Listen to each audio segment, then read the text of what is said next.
Bloomies. Shut up, Martin. This is really stupid. The bloom table. New seed, new soil, Lord, let it rain on me. New fruit, new oil, Lord, let it pour on me. Let's go season for season. I got this bloom for a reason.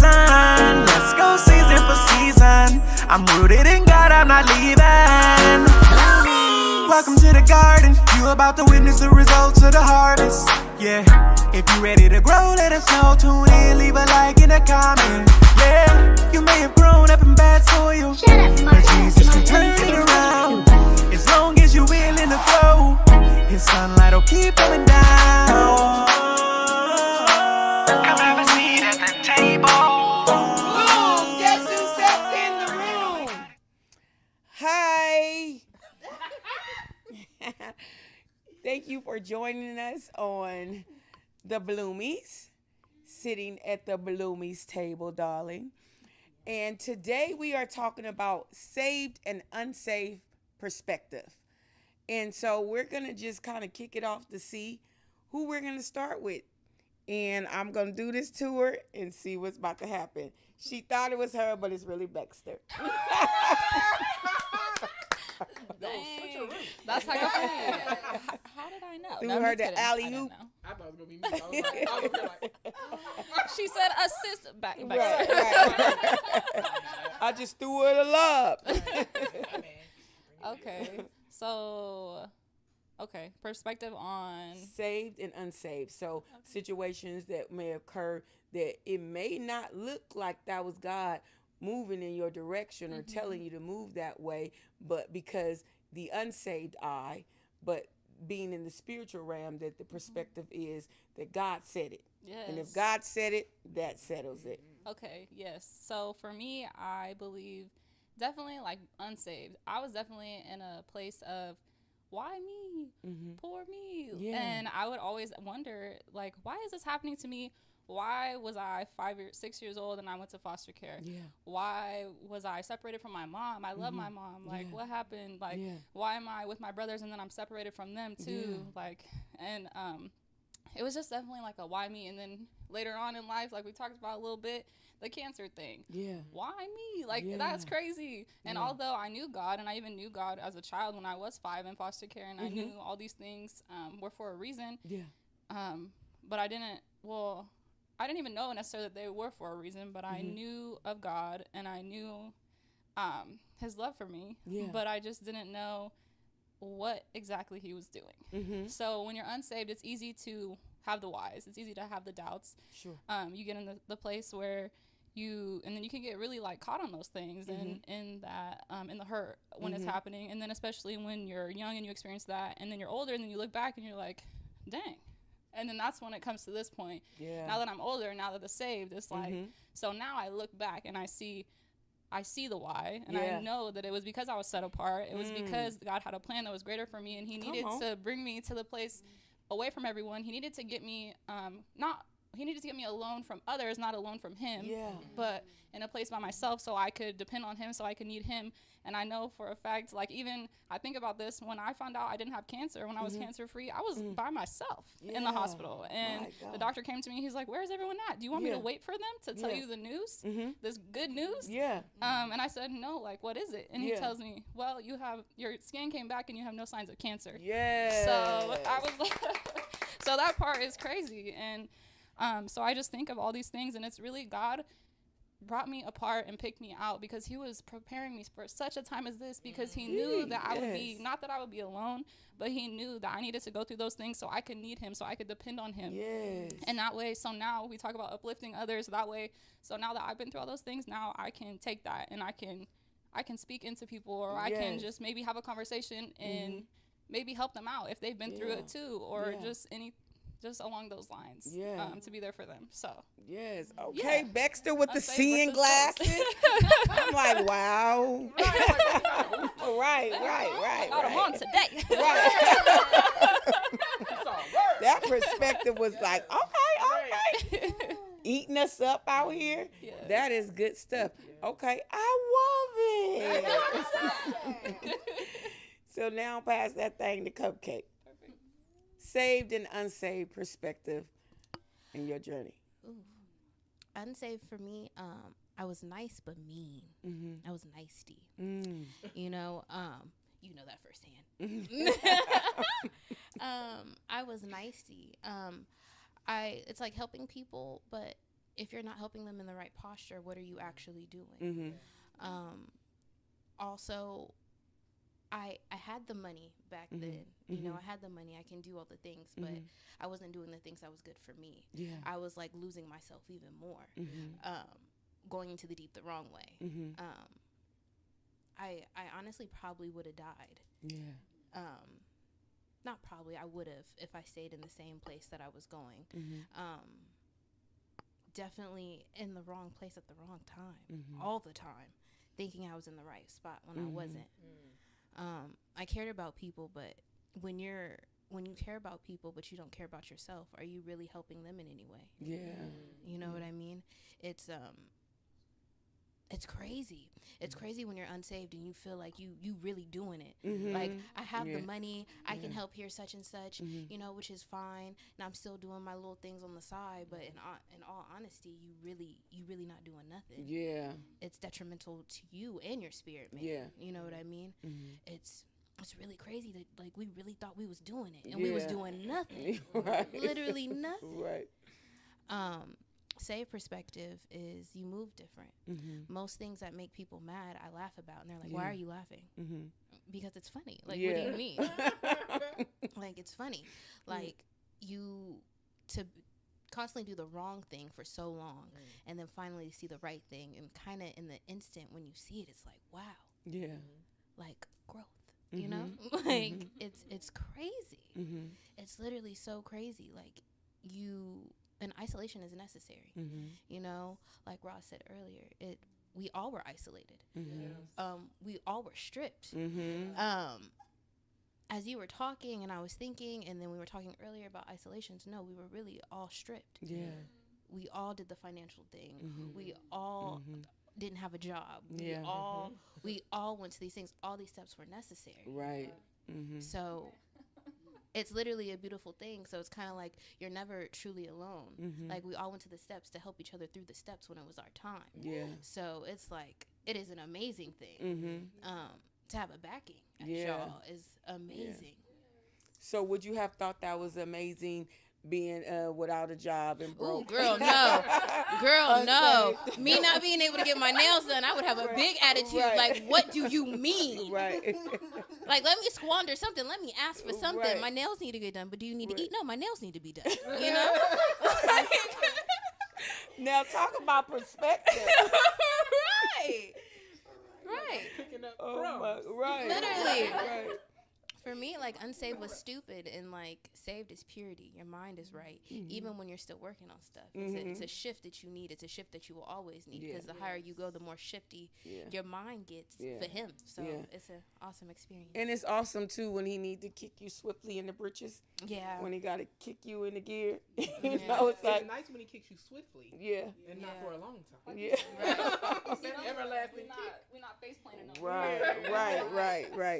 We were talking about when I was saying I don't believe that as a believer that you fall. You stumble and lose your footing, because when you fall, sometimes you're down there and then the devil gets to shame you, and he gets to tell you what you're not and what you couldn't be and what your people was and what they didn't do and what you won't do. So when you stumble, you quickly like lose your footing, like you know how when you skipping and you try not to fall, face planting it, you know, and you're like, oh snap, you know, let me get this thing back together, you know. So yeah, that is true, and that's the perspective that you gotta have. Like, okay, I stumbled, but I didn't fall, because I don't want to stay down in the ground and have these scars and have the devil laughing at me, and people who, you know, don't want to see you do well and elevate, you know, laughing with them about you, you know. So yeah, it's really about a perspective and how you view things, and my perspectives are usually always different on how I view and see things. Reesh, what about you? Man, everything's so good right now. It's feeding my spirit.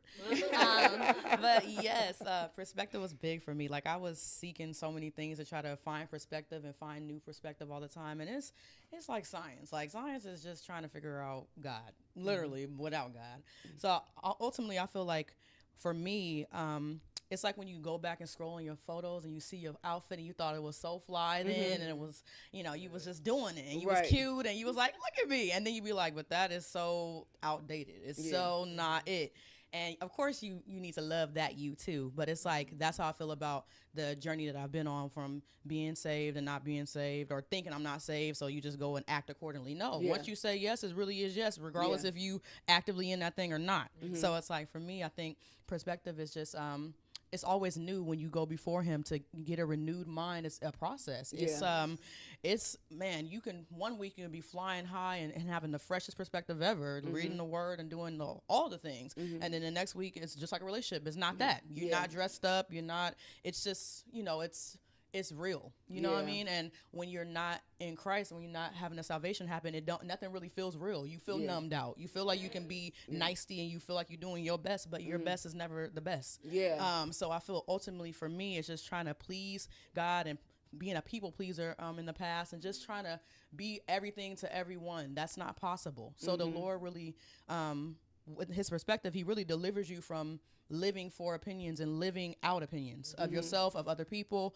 Is so different. Like she said, like all of them is so good. But for me, it's like renewing the mind is everything to me as far as perspective, because we just don't know. We don't know. So I'm not beating myself up as much anymore for that. But salvation is it. It's nothing outside of the life of Christ. That's the only life that really is real life to me. So your perspective is, I'm just in this thing and I ain't never going back, and no matter what come may go, I'm in this thing because, I'm going to go through things, whether it's with Christ or without Christ. So it's better to be with him and, have him be able to help you and shield you and cover you at the time. Okay. Yeah. I love that. Rosie? Oh, boy. So the question is basically the saved perspective versus the unsaved perspective, right? In your life. In my life. I don't know why. In my life. Okay.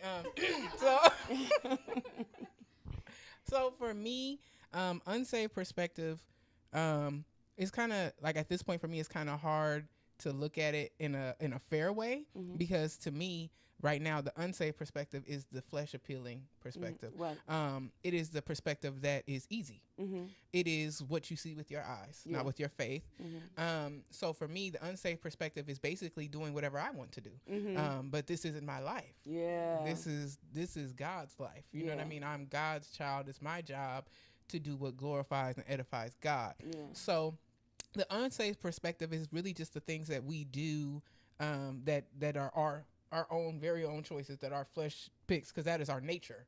Our flesh is our nature. So basically, to me, the unsaved perspective is, everything that I was doing before I was saved, being out, getting drunk, partying, hanging out, all the things that I used to do that were not serving God. I mean, anything that you do for God, for yourself, really is not serving God. Like anything that is flesh driven is not serving God, to be more clear.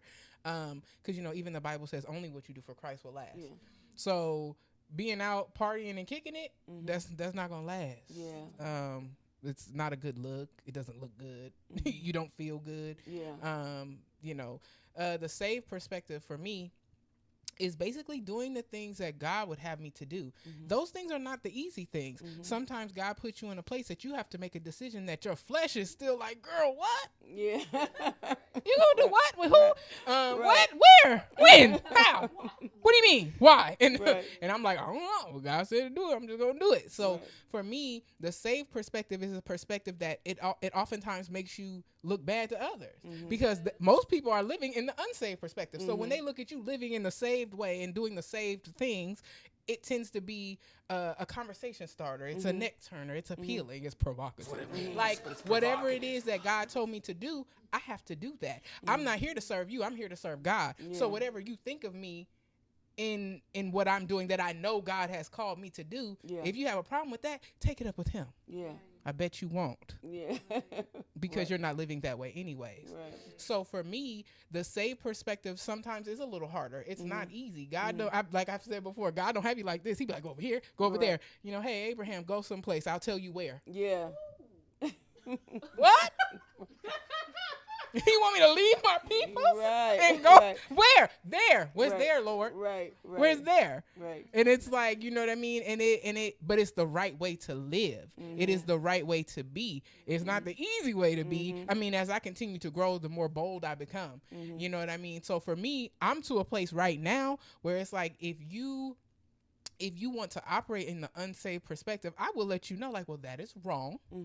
But if you don't understand where I'm coming from and what I know God is telling me, because let's be clear, sometimes God tell you to do something, you kind of be like, is that me or is that God? Because sometimes what God tell you to do does feel good to you, because it's like, oh Lord, thank you. Yeah. Set me free. Right. Free me from me, Lord. Right. Yes, Lord, thank you. You know, but there are times where God has you to do things that are not easy. And so when people are trying to cast doubt or trying to not believe what I'm believing for and what I know God said to me, then hey, I got to see you later. I got to go get this miracle, and I'll come holler at you with all my stuff that you said I couldn't have, that you said I wasn't going to be able to do, that you said would not never happen. Right. And here I am with all my things. With all my spoils. With my saved perspective. Right. Yeah. So, I mean, it just is what it is, and it also goes into like who we're around. Are you around people that are feeding you? Are you around people that are feeding you to have that safe perspective? Or are you around people that are telling me you can't do that and you can't do this?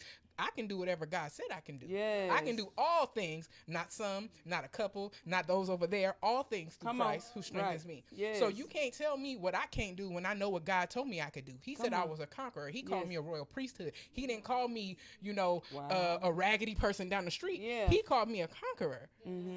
Anything that you want, you can have. According to the will of God. So why should I settle for less because you think that I can't have it? When God said I can have it. With your unsaved perspective. With your unsaved perspective. Right. You looking in an earthly view, and I'm looking in a heavenly, faith-filled view. No, I'm at the penthouse and you in the projects. Right.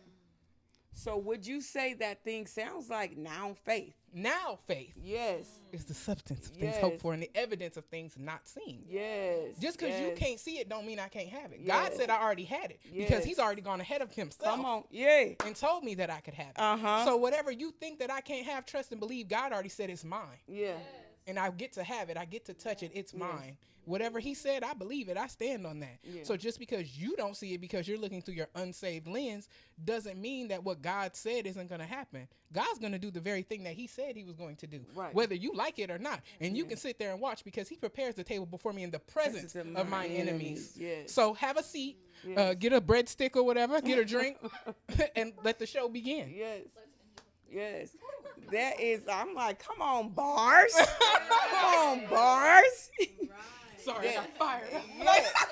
And it ain't nothing like a holy field fire in the belly and the pit of your soul where you like, no, I refuse to, because God said that I can have it. Exactly. He said, seeking you shall find. Asking it is given. Knocking the door is open. It's open. And so who not gonna trust him? I ain't never seen him lose. Right. I ain't never seen him lie. Nope. I ain't never seen him not be true to who he say he is. Never. Like, this is like so crazy. And it's like all you can do is just believe him. Because he the one who got it all figured out. Exactly. All you got to do is come Show and up. be obedient. Like, man, that's like some good stuff right there. Is it's like, man, like you talking some faith stuff now, that you're not talking about a low to bar experience, or you in some low situation. Like, no. That low to bar. Yeah. He said, I am who I am. Right. And he said, I can have it if I ask. Right. Man, that's some stuff right there. I'm feeling a shout. Like, do y'all got a little space for a little praise right there?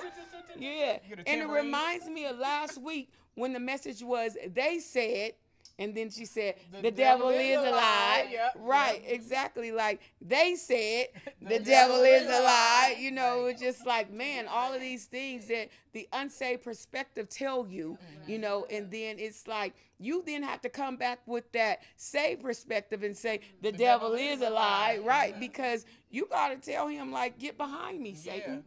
Get up under my feet, you know. The Bible says, you know, that you submit unto the Lord, resist the devil and he will flee. You know, and so like, nah, you getting up out of here. Right. And I'm coming to get everything that belongs to me. All I'm the taking things. it by force. Right. Snatching Take it back. by force. Breaking your fingernails back. Right. So like, oh, I'm snatching that thing. Like, nah, you bleeding to the meat. Like, right, exactly. Like, I'm about to snatch it so hard. You know when somebody snatch something so hard, you jerk and you fall, knees be all skint up. I'm coming for blood because I know it was the blood that came and saved me. You know what I'm saying? So I'm coming for his neck, you know? So I thought that was pretty cool. I love it. So that was where we were coming from today, is just saying saved and unsaved perspective. And everybody have their own spin on it, you know, on each individual. But you know that it's still God. Yeah. It's still God, and I still got confidence, you know. I still got that thing. So thank you for tuning in to the Bloomies at the Bloomie tables, darling. I'm Sweets. I'm Rosie. I'm Dexter. I'm Cupcake. On me. And we out.